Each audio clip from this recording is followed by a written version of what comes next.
Testing. Just had to follow up Mr. Klaus in love.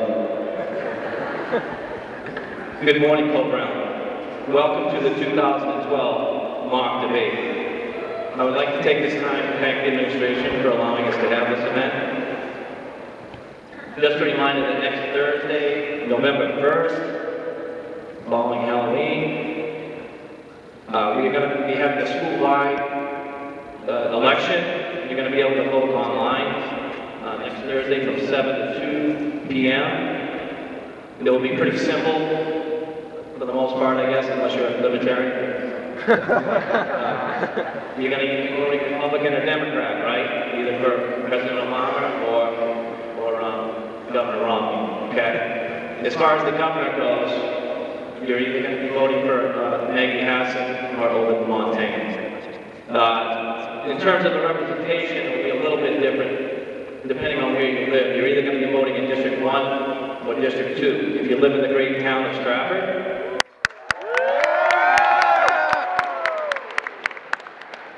you'll be voting in District 1. And not to say that the other towns aren't great, but some of you will be voting in District 2, okay? So anyway, for the last month or so, students have been researching each candidate's proposals, platforms, and plans to get ready for this debate. The candidates and their campaign team have been studying topics such as the economy, healthcare, foreign policy, the debt, immigration, and education. Could the students who worked on the Romney and Obama campaigns please stand? Are you standing? No. Okay, it's like the Marines, few in the crowd. Quite as many as the classroom. Thank you. Now I would like to invite the representatives for each candidate, and that would be Mr. Andrew Lang and Mr. Henry Snow. Please come down.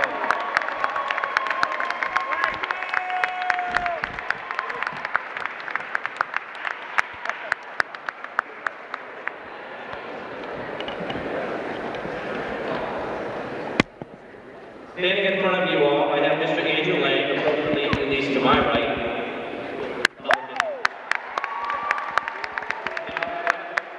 No pun intended, is Mr. Henry Snow.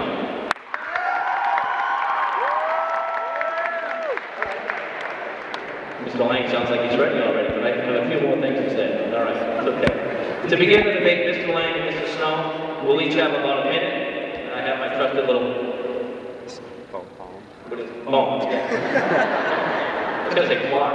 Anyway, we'll each have about a minute to explain why their candidates are best suited to lead our country for the next 4 years. After opening statements, Mr. Lang will field the first question generated by Brown students and faculty. He will have about 90 seconds to respond. Mr. Snow will have between 30 and 45 seconds for rebuttal, if he so chooses. Then the next question will go to Mr. Snow, Mr. Lang will have an opportunity for rebuttal and so on. Toward the end of the debate, Mr. Snow and Mr. Lang will have approximately 1 minute to summarize why their candidate should be or remain president. Mr. Snow will close first. Just a quick reminder, if everybody could be as quiet as possible, I understand that it's hard to do, but please try to remain quiet as possible, okay, so we can hear their responses.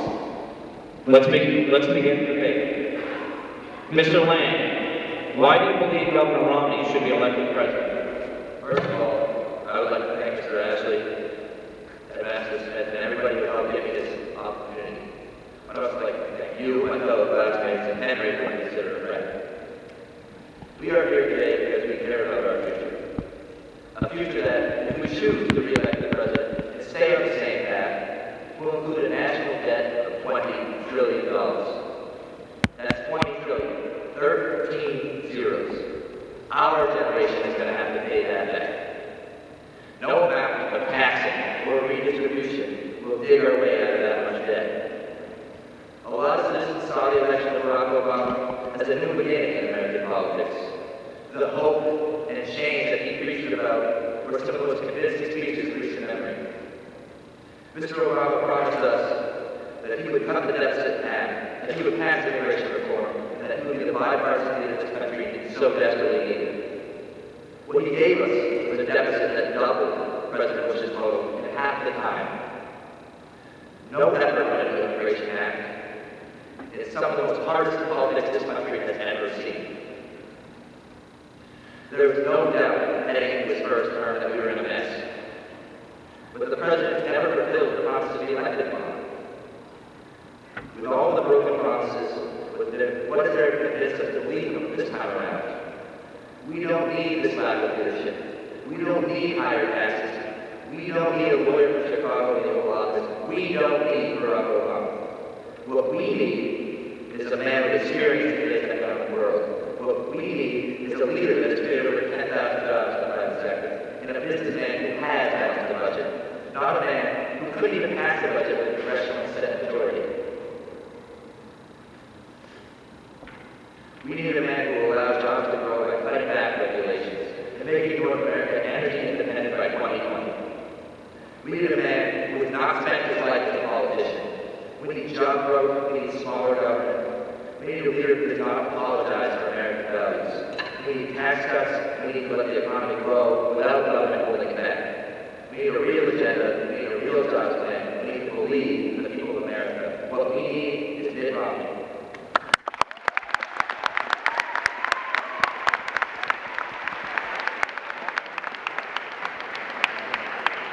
Mr. Snow. Well, I'd like to start off by reminding you all that we do, in fact, have Samuel L. Jackson's endorsement. More importantly, since President Obama has taken office, the economy has created millions of jobs and is now better off than it was. Inarguably, it could be better, but it's certainly not worse.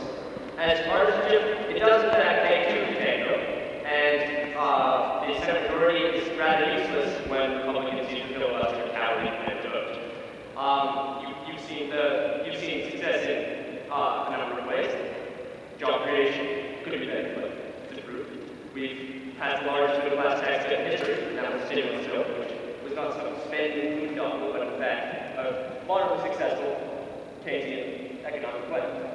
Anyway, you've seen immigration reform brought up, shot down by Republicans, but brought up, seen it pull out of Iraq, engage more in Afghanistan in ways that were necessary, fight our enemies and terror throughout the world, and generally keep our promises.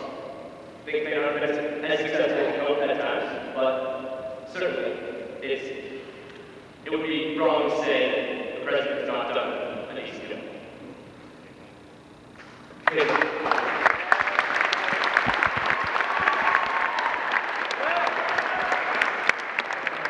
the first question going towards Mr. Lang.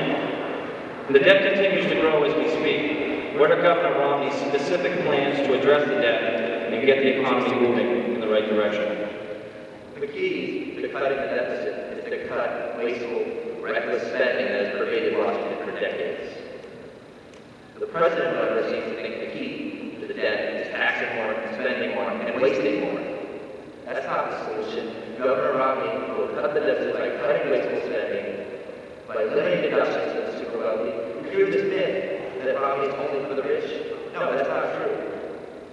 Romney's going to stop the deficit for everybody because the deficit affects everybody. Cutting spending, especially wasteful spending, you can do that without cutting core programs. Cutting spending and reducing taxes, you reduce the burden on American families. That's the key to reducing the deficit. I find it hard to believe that Romney plans on cutting deficit when he's going to, under his current plan, his tax bill required an additional $5 trillion in spending cuts. Whether or not it's going to be deficit neutral depends on what he cuts, but the plan he's currently suggested will cost us $5 trillion as estimated by nonpartisan taxes. Now, that's $5 trillion. Another $2 trillion being defense spending. The Defense Department has said they do not need when the Obama administration has planned maintain at its current level, cutting things as recommended by Defense Secretary Bob Gates, who I would think knows these matters better than Governor Romney, the businessman. Now, this reduction of the rates are while reducing deduction we hear about. If you were to cut all of the deductions in the tax bill, most of which are much more helpful than you and me and the rich, you would be able to lower tax rates by a whopping 4% and remain deficit neutral. And that would be if you were to get rid of all the deductions, which Bob Gates said he's not going to do once. Now, he's also said he's going to reduce rates by 20%. That leaves a bit of a gap, I think. I don't think we can trust Romney to get rid of the deficit when he's going to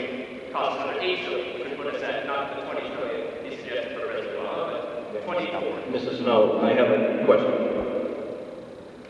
That's right. How would you respond to the argument that the economy is in fact in poor condition, and what specific plans do you have to fix it? Well, the economy is in better condition than it was. It could be a whole lot better, that's true, but it's a lie to say it's worse than it was. How do we continue improving? How do we continue improving? Improving infrastructure. The way we got out of the last large deficit, which came after World War II, was President Harry Truman, a Democrat who spent a great deal in infrastructure to help us get out of it, followed by Dwight Eisenhower, a moderate Republican, who gave us our highways and a number of other infrastructure improvements and didn't help us get out of the deficit. I'm not saying we spend our way out of the deficit. We build our way out of the deficit. We don't pass. We don't simply let things go and expect the deficit to magically come down. It's not magic, it's math. When you spend less money, it's going to be a smaller deficit. It's that simple. When you're not borrowing money from China to pay for this program, it's going to be a smaller deficit. And the response to the economy is better than it was. It's ludicrous. There are less Americans working today than leave the office. How is that? How is that? How is that a better economy? There are 10 million people in Wednesday today when you leave office. How is that a better economy? This rumor, this myth that it's a better economy than it was in January 2009, it's just that. It's a myth. This economy has so long to go, has so far to go, and this president is not going to lead it anywhere good. Okay, thank you. Next question actually goes towards you, Mr. Lang. You need some water? I'm good.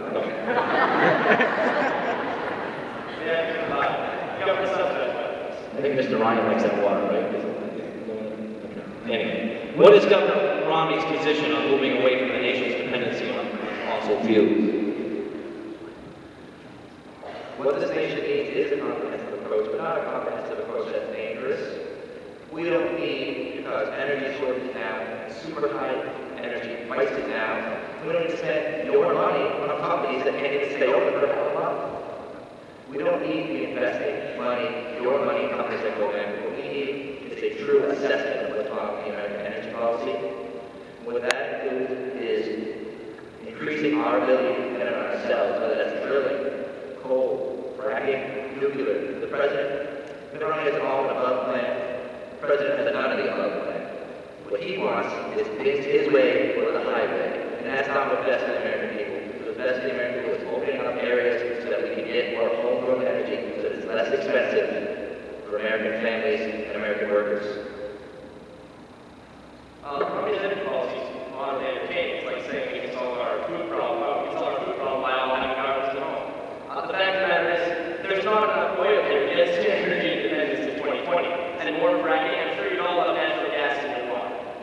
Now, the president has restricted drilling. In fact, more than a lot of players, myself included, would prefer, but certainly that's a bipartisan plan. The fact of the matter is, there's not enough oil in the Gulf War to suggest nuclear, whatever you're suggesting, has been shot down by the public consistently since the 3 Mile Island disaster of the 70s, and it's simply not feasible. Now, the president suggested continuing with more drilling and continue exploring alternative energy sources, which, look at other countries like China, they're doing that. They're spending money on their own wind turbines and solar panels, and that's why our businesses here are hit so hard. We have to compete, or else the future goes to them. They have oil, they have coal, they're a big country by people, and we can't allow them to win. We can't allow them to get ahead of it. If you want to compete, why do you keep punishing success, punishing businesses with high tax rates? So many small businesses are taxed as individuals, but the tax hike would put them out of business, make them fire workers. You want to talk about being competitive. The president's tax rates are not competitive. We have the second lowest effective voter tax rate in the entire developed world. As for earlier you mentioned we should be investing in businesses to go bankrupt. Let me talk for a moment about, you'll recall, the value of work we made happen. This is not stuff that happened after. They definitely 77 days, letters by a home. That's fine. Only 10 of them actually made money. And again, they make so much money that it makes up the rest. That's how this works. But of those 10, 4 went bankrupt almost immediately after they left. The remainder, most of them resulted in net job loss by killing mom and pop stores throughout the country. For example, Amtrak, there are a couple of other stories like this time. Amtrak being worse, we're going to give it to you.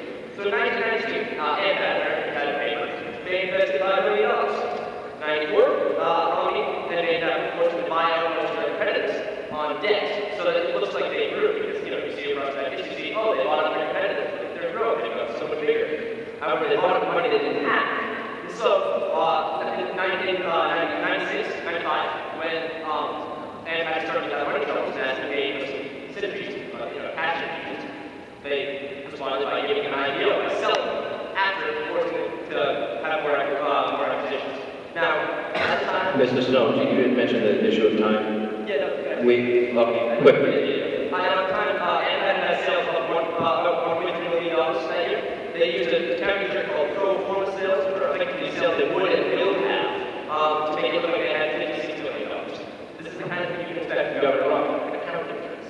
All right, well, we're going to move on. I understand, but we can go back and forth. I feel like Mr. Struther, all table tennis.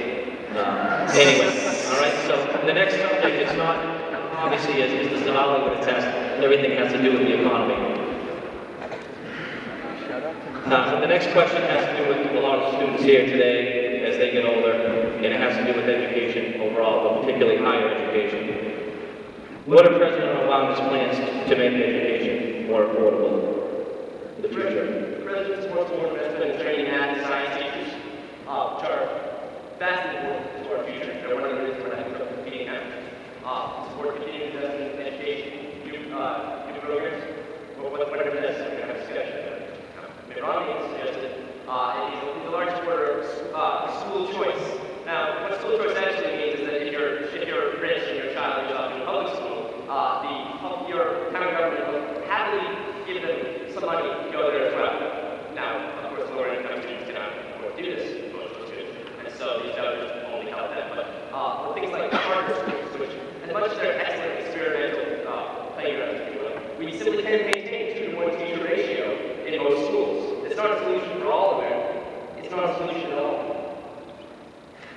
Empty rhetoric like just heard. There was no specific plans there. Investing in college education, that's a joke. He's been pouring money into this, and it continues to get more expensive.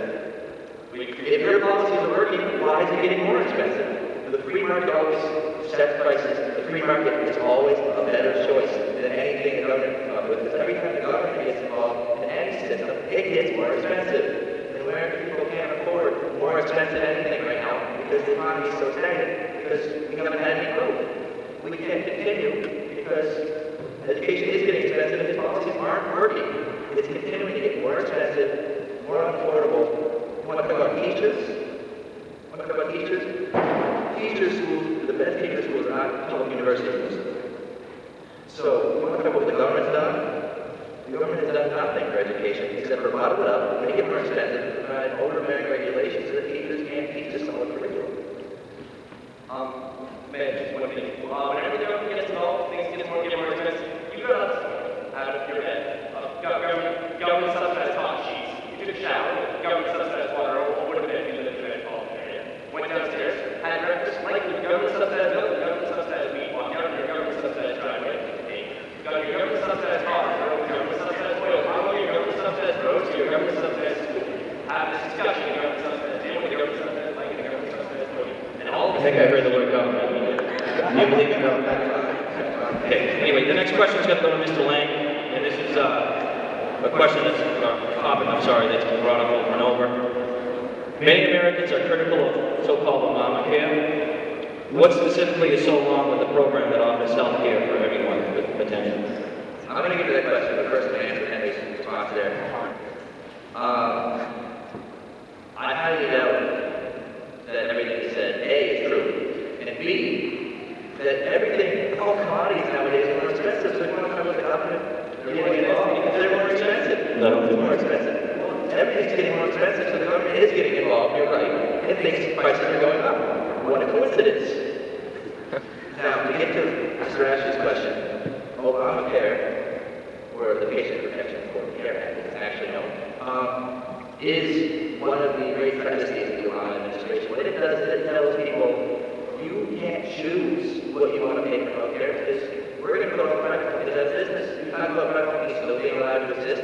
Well, what company can compete when the government is undercutting them at every level? As I said before, the free market sets the best prices, not the government. And every time the government tells a doctor that he can't give a treatment to a patient, if you need a surgery, do you really want unelected officials telling you you can or cannot have it? Is that what you think is best? Putting government between patient patients and doctors, and the government not even getting involved. This unelected heads, this unelected bureau heads should not be deciding whether or not you have a procedure you need. These unelected bureaucrats, they don't exist. First. Second, our healthcare system, prior to Obamacare, the last top in the world, we spend more per capita per person on healthcare. And we go far outside of it. The different world think of this as a joke. Now, here, when we support this American system, the government takes absolutely no ownership in anything in the system, unlike most other social systems. But now what's wrong with what's wrong with saying that if you have cancer, the government, not the government, if you have cancer, health insurance company shouldn't be able to say, one, oh, you passed your lifetime care cap. I guess you can't afford the surgery, you're dead. We don't think it's okay for someone who has a pre-existing condition to ask for health insurance and then be denied. And yes, that puts the health insurance company's profits. But what's most important, the healthcare itself or those profits? Now, if you look at, we've also done up to age 26, students and new workers can need time to figure out the healthcare market, not just get ripped off, right? When we go or not get healthcare at all at a time in their life. It's very important that they get care they need. And Obamacare is just like Romney care. It's just good for Massachusetts, which it has been very good for Massachusetts. Why is it good for America? We're going to go to two more policy. When you go to the doctor, if they have around time for your appointment, are they ever there when you're there? Are they ever in the office when it's that time? No, they're not. That would be, do you think that adding 10,000, 20,000, 30,000 more patients that are told really what's going to be best? And also to get back to the insurance companies, if the insurance company tells you, here's the difference, the insurance company tells you, you have to have, you can go get another insurance company. If the government tells you you can't go, what are you going to do? Go get another government? But you already have a pre-existing condition. How are you going to buy more health insurance? And for me, adding those 10,000, 20,000, 30,000 for health care system is less profitable idea. The alternative is allowing them to die or get their care in the emergency room, which no American citizen will ever be denied care if they are in an emergency. No American once you citizen. die every year, denied of care. The emergency, okay, there's a fixed amount of health care that can go on in this country every year. And You want to add to it? by going to the emergency room, we waste an outsized amount of resources because it's less efficient for chronic conditions. It ultimately doesn't work. And it will stabilize you, sure. You have a chronic condition like cirrhosis of the liver. Foreign policy.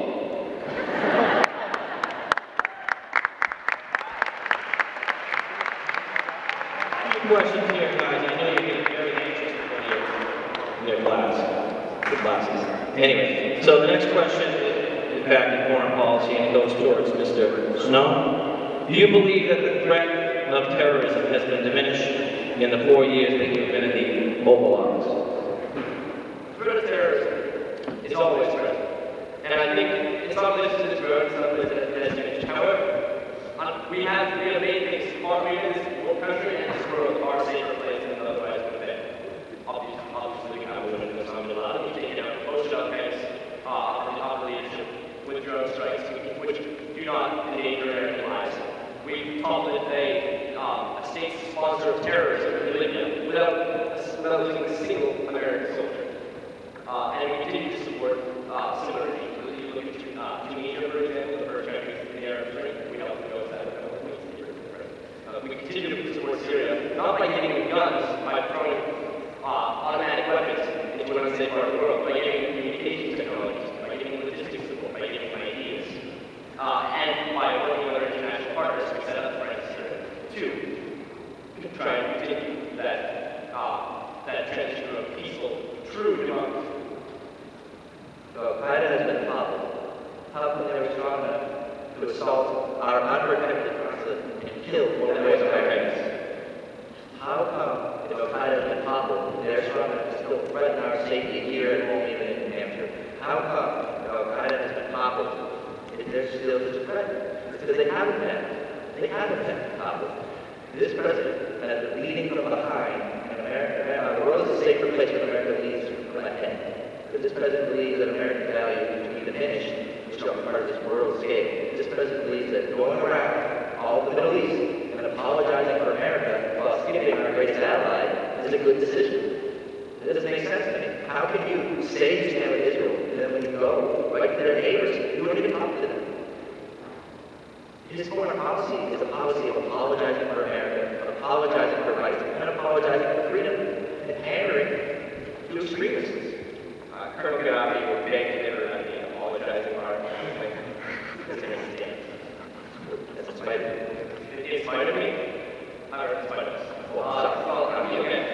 It was American drones that kept the Libyan government having air support against rebel call. Without us, there would have been no civil revolution. It would still be going on.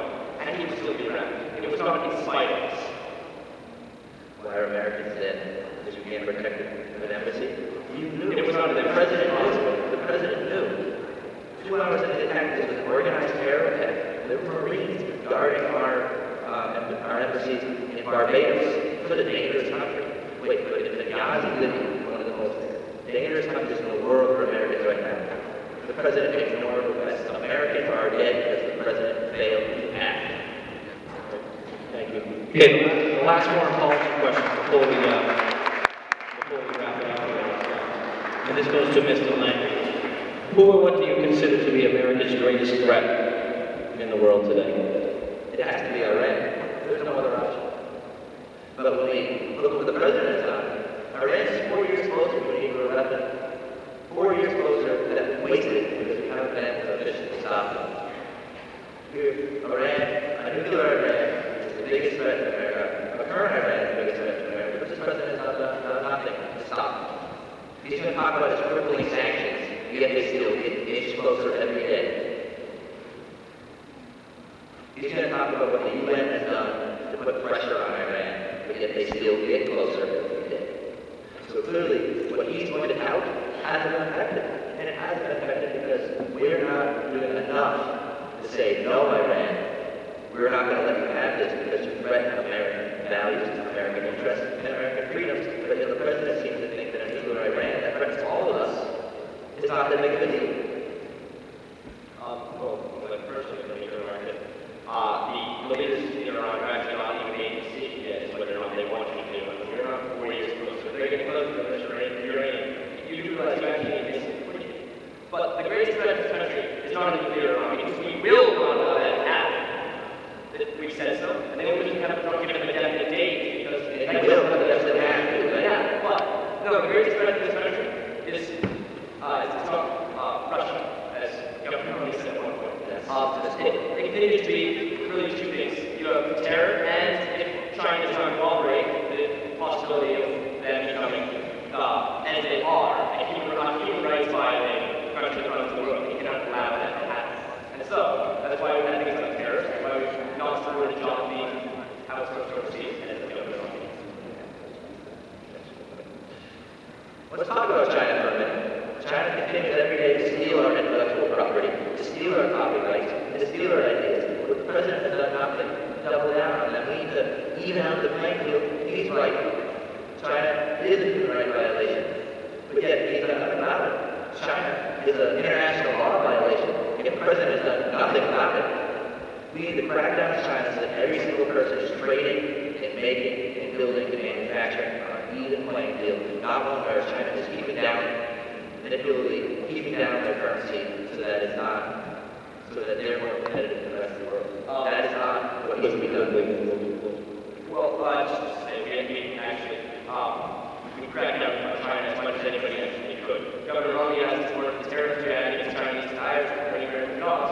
That would be another playing field, but apparently it's not a free market. Okay. Now we're going to go to the closing arguments, if you will.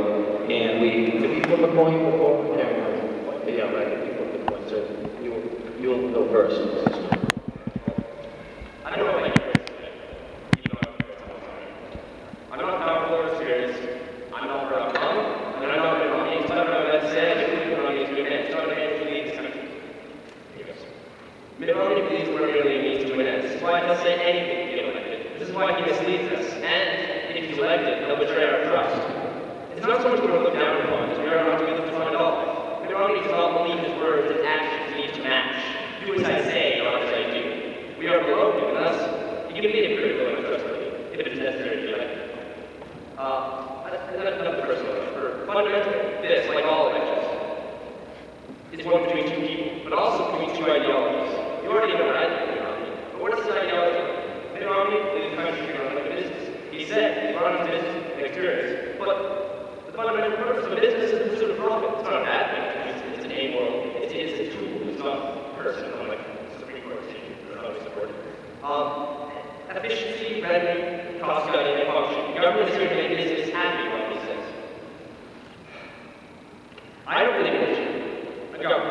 exist without purpose, and neither does where I'm going.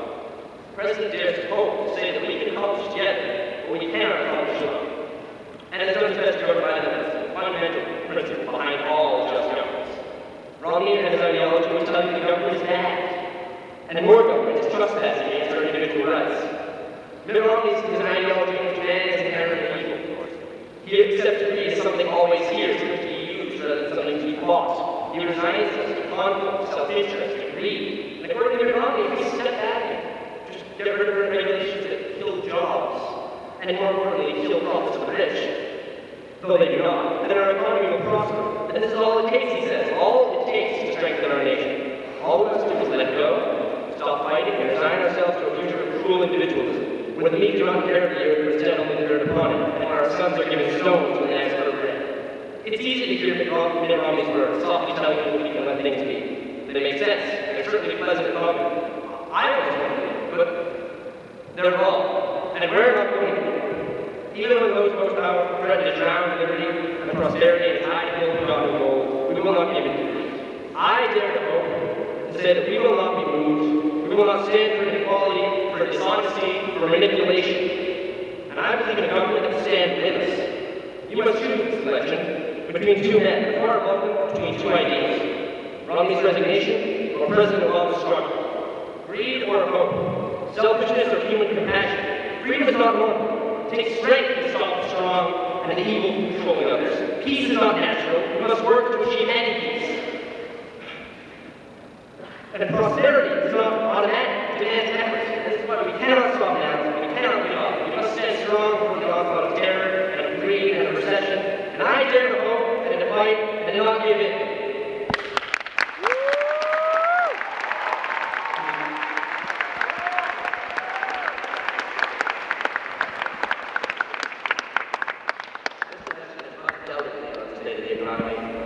The choice the people of America face is one that has shaped the direction of our country for years to come. It is the most important election of our lives, even if we are not allowed to vote in it. This is the perfect opportunity to put your opinions out there. The staff that put this together teaching us the importance of voting and how it shapes our future. What I just heard is not any substance. What I just heard is excuses and attacks that don't tell us what he's actually going to do. Because if he uses the agenda he's had for the first 4 years, it's going to be the same as the next 4 years, and the economy cannot remain stagnant. He talks about human compassion. We should not measure our kindness by the handouts we give, but by the jobs we create, the opportunities we provide, and the success we nurture. He seems to think that giving away free stuff is laziness. We need a change in leadership and policy. I'm up here because I care about our future, and I know that Mitt Romney is the man that will secure our future. His 5-point plan of getting trade to work for America, balancing the budget, championing small business, cutting back taxes and regulations, are the roads to prosperity. America needs 12 million new jobs. 12 million new jobs. He doesn't even get only half of that. Not even close to negative jobs. America will get 12 million new jobs under the Romney administration. This election comes down to a choice. Do we want to continue with the Obama administration's policies of killing jobs? Or do we want to be champions of a brighter, safer world? If the answer to this question is yes, then Mitt Romney is your man. If you believe small business and the middle class is the backbone of America, then Mitt Romney is your man. America deserves better than broken promises. That's why I urge you, don't let this rhetoric trick you. Don't fall into the same old arguments the Democrats have been using for years. They don't have a record to run on. I don't blame them for not running on the record, because mine was that bad, I didn't want to talk about it either. So I urge you to make the conscious choice to go with the best plan for America, the American plan, because America deserves Mitt Romney.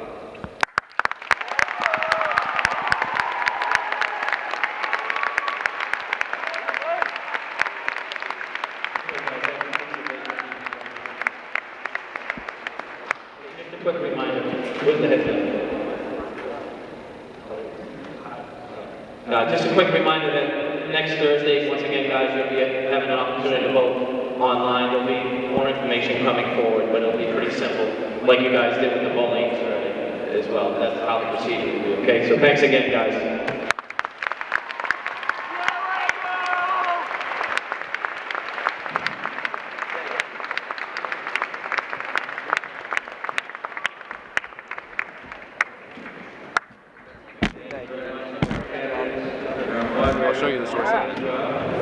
I'll show you the source for that. Cleared up some, The negative job. voting, We're,